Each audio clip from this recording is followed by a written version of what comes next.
There's this song of yours that I think you often use to close out a show, Process. Mm-hmm. I guess. I'll just say it's a process. Yeah, one day at a time. Yeah. So it's a song about loneliness, pain, self-forgiveness, healing. This is the stuff you work on. All day, every day. All day, every day. Yeah, the Healing Project. Talk a little bit about the origins and where you are now with it. The Healing Project is one element of just many kind of entrance points to my question about what does it mean to be alive right now. And for that specific project, it started with me going around the country to 15 different states and talking to hundreds of different people of all ages and genders about their experiences with structural violence, which just means any type of experience of trauma as a result of institutional structures, whether that be prisons, detention centers, police, poverty, but more importantly, to talk to them about the ways that they heal themselves and their communities, because oftentimes they are the ones who, by necessity, have to find those ways of healing, and then actually they're never the ones that get to make decisions about the healing pathways that are supported by our societies and institutions. So my hope is that the project will lead to people really seeing and sharing each other's healing pathways, and then eventually, a sea change in how our society views healing. Yeah.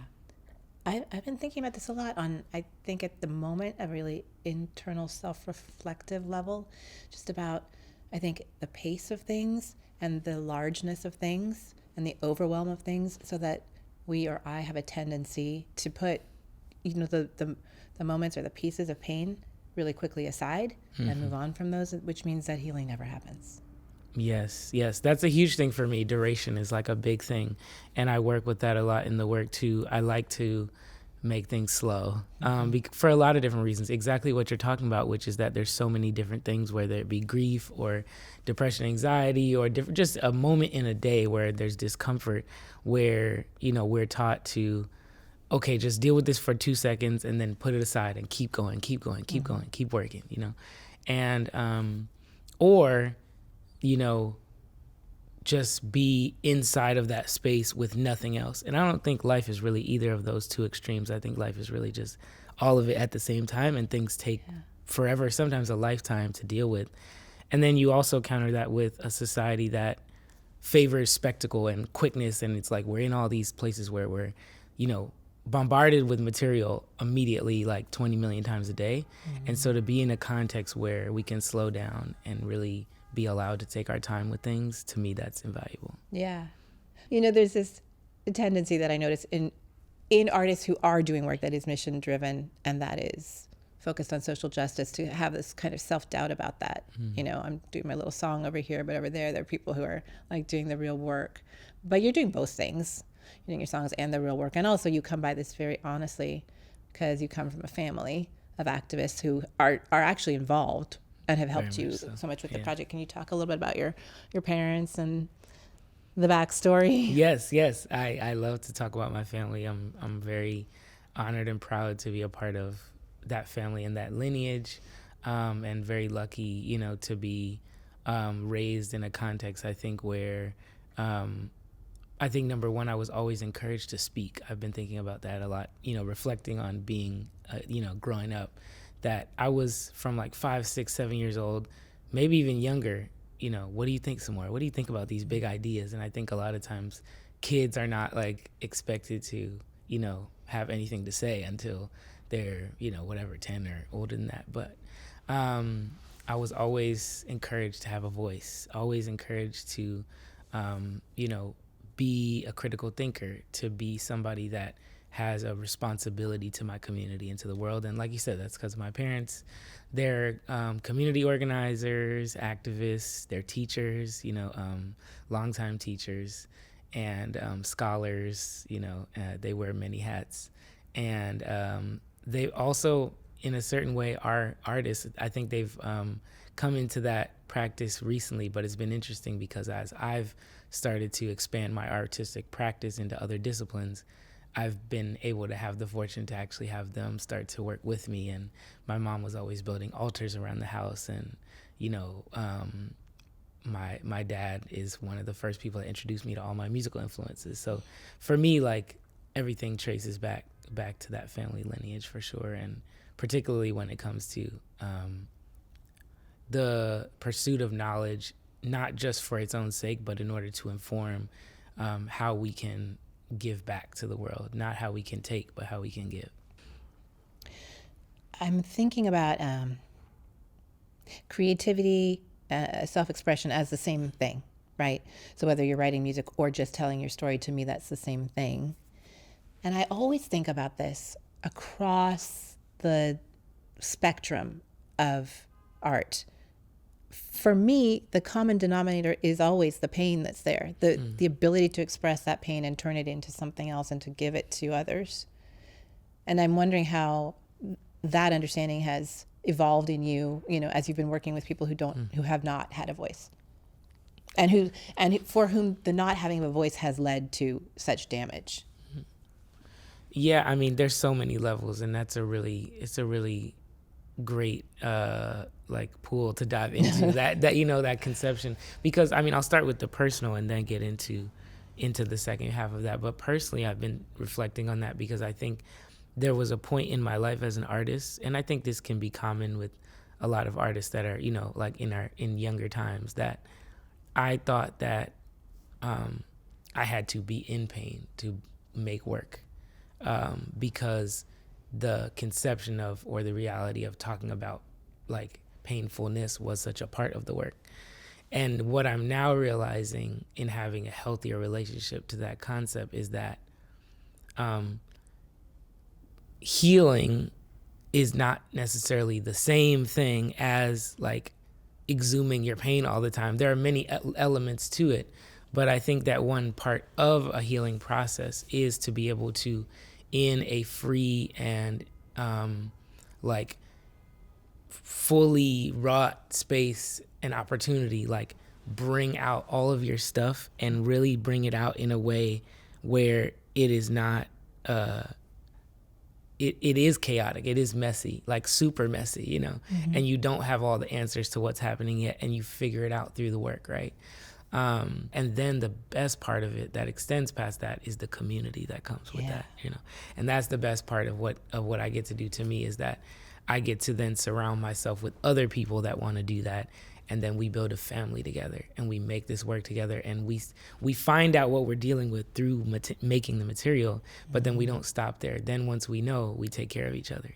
We were talking about this the other day in the context of community of artists, and how, I mean, the people who've been doing the weird, hard work, like, it's been very lonely for a long time. I think doing work like yours can easily be a very lonely effort, unless you build community and allow community. And I think too, this time is allowing or fostering a more vibrant, visible community, especially when we're talking about people of color, artists of color.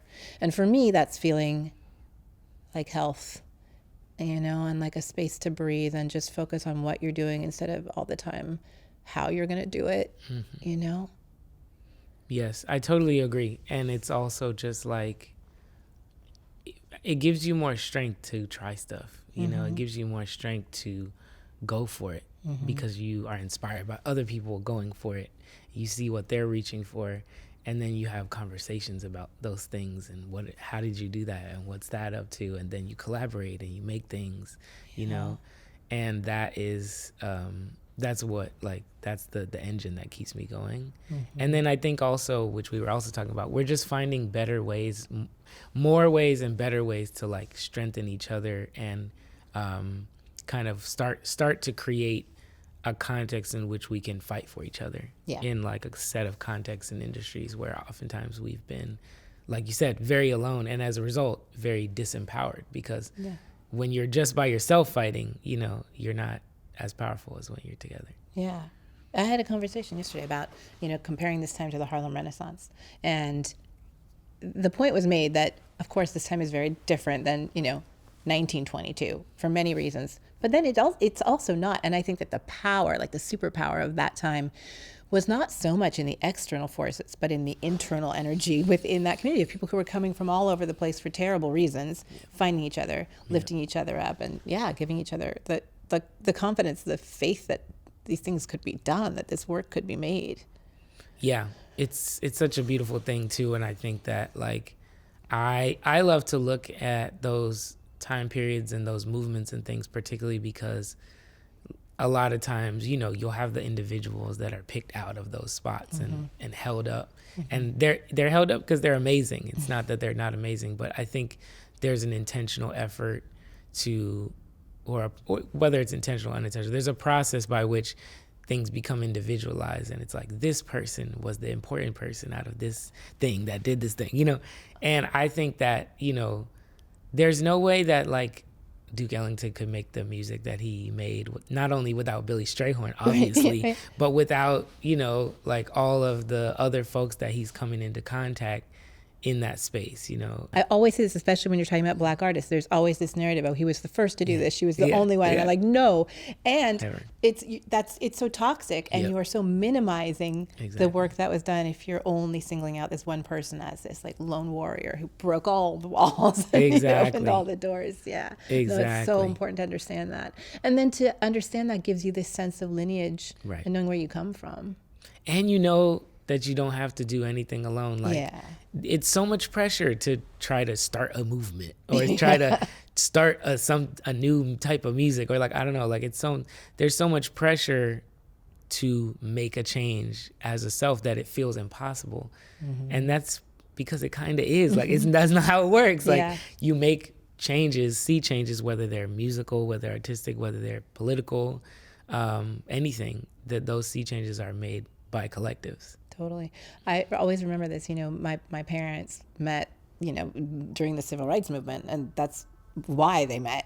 And I was always so disappointed because what you see on TV is it's the firsts and the onlys, right? And my parents didn't have any heroic stories about marching on Washington or anything. And I remember somehow like communicating that to my mom, and she said, you don't understand. For every televised moment, there were hours and hours and hours in, you know, school gyms, Xeroxing papers and drinking bad coffee, and you know, it was boring and nothing happened the next day, but it was that like continuous drive together. That's where the inspiration is for me. That's the bad coffee. Yeah. The stuff that nobody sees because it's boring, you know. And I mean, we're used to that because that's rehearsal. Right. That's right. You know what I mean? Like, that's every day, all day. That's right. Yeah. And I wanted to ask you about your song Masculinity, which is addressing a lot of that. And, you know, from the perspective of a person who is a man and an artist who is expressing versions and questions about masculinity. Can you talk a little bit about the song? I was very lucky that, you know, I have a father that is very gentle and very loving, and has taught me a lot about what it looks like to be somebody that subverts many of the definitions of masculinity.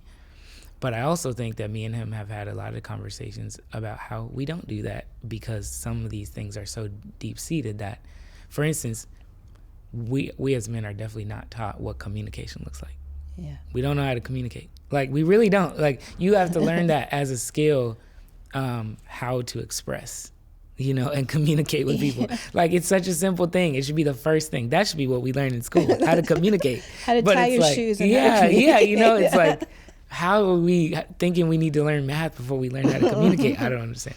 But, you know, so a lot of that is what goes into that song. And then, you know, the song was originally inspired by this book by Bell Hooks, We Real Cool, which talks about a lot of the origins of, you know, the modern ways of being in terms of, you know, conceptions, notions, definitions of masculinity, many of them being rooted in white supremacy, the transatlantic slave trade, you know, even certain governmental policies in the 60s and 70s. She goes into all the details and breaks it down. And I think a lot of times that's where the knowledge is interesting to me, is that it actually makes me understand that some of the things that I experience are not me, if that makes any sense. You know, a lot of times there's like, it's hard to see what the difference is between what is your true essence, what is the ways that you are expressing as an individual person versus what are the things that you've been taught.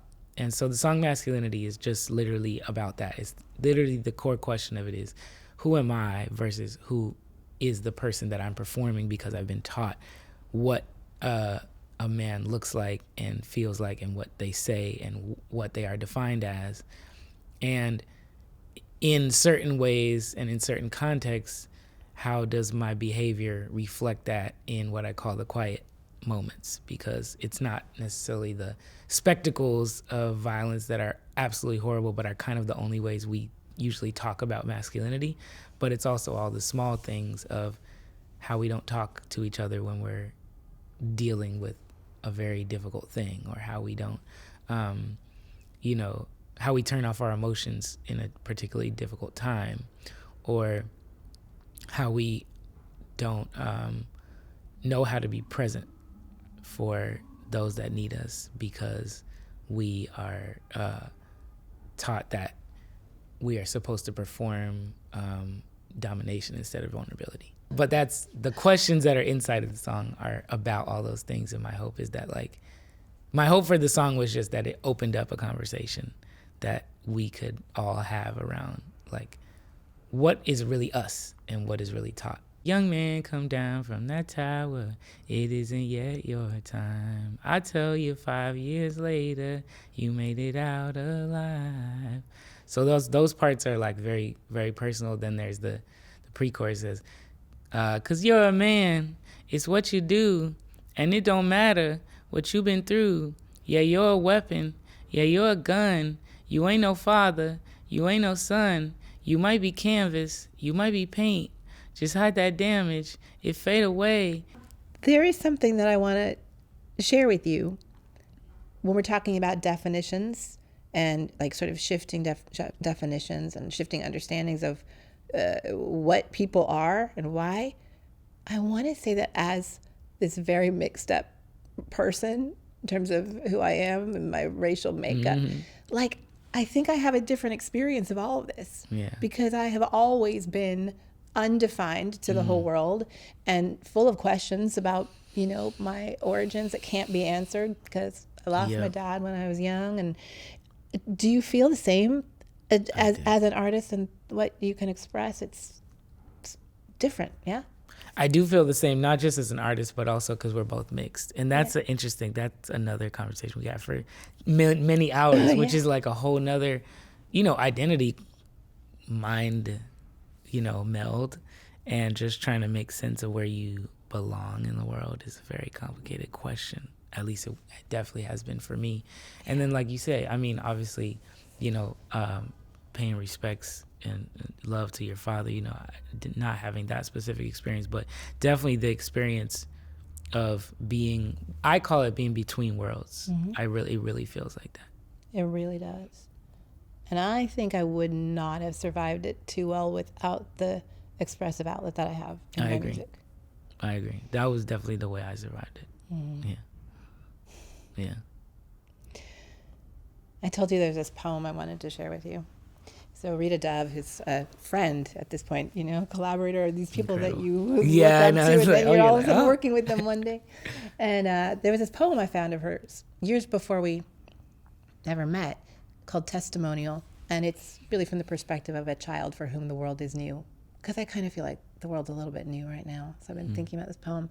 It goes, back when everything was still to come, luck leaked out everywhere. I gave my promise to the world, and the world followed me here. So beautiful. So beautiful. I think the promises that I endeavor to keep in this moment, the first is always to be honest. That's the first promise. And then I think the second promise is to revise, to edit as a person, as an artist, as an everything. Constantly revise. And to not be afraid of that process. And I think the third promise is to be responsible to my community and to work as much as I can to be a part of that tapestry that we talk about. That messy Yes, the nonlinear. messy, It's opposite. yes, exactly. Exactly. Yeah. Trying to figure it out together. Yeah.